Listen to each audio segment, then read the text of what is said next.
تم کسی شخص کو اتنی آسانی سے اپنے دماغ سے نہیں نکال سکتے، خاص طور پہ تب جب وہ شخص ایک خاص داغ آپ کے دل پر چھوڑ گیا ہو۔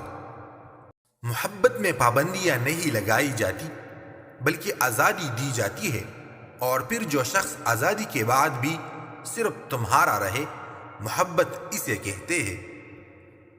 بیٹیاں آج بھی دفنائی جاتی ہے، بس انداز بدل گئے ہیں۔ محبت کرتے ہی کیوں ہے جب جانتے ہیں کہ بچڑ جانا ہے ایک دن؟ میرے سوال پر اس نے الٹا سوال داغ دیا، یہ بتائے ہوئے جناب ہم جیتے ہی کیوں ہے جب جانتے ہیں کہ ایک دن مر ہی جانا ہے؟ مجھے لگتا تھا کہ مجھ سے محبت کے بعد اسے کسی دوسری کی طرف دیکھنے کی ضرورت ہی نہیں پڑے گی۔ میں نے کہا نا، مجھے لگتا تھا۔ یاد رکھیے، انسان ذلیل اپنی ہی انتخاب سے ہوتا ہے۔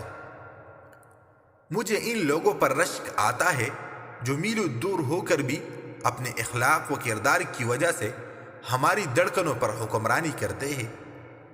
گناہگار تو شاید مانگ لے معافی، حساب پارساؤ کا مشکل ہوگا۔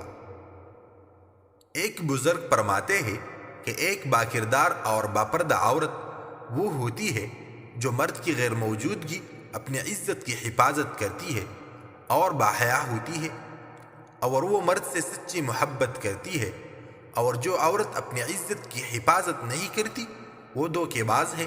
وہ مرد سے محبت نہیں، دھوکہ کرتی ہے۔ پاکیزگی میں ہی عورت کی وفا ہوتی ہے۔ جس کی جیسی نیت ہو وہ ویسی کہانی رکھتا ہے۔ کوئی پرندوں کے لیے بندوق تو کوئی پانی رکھتا ہے۔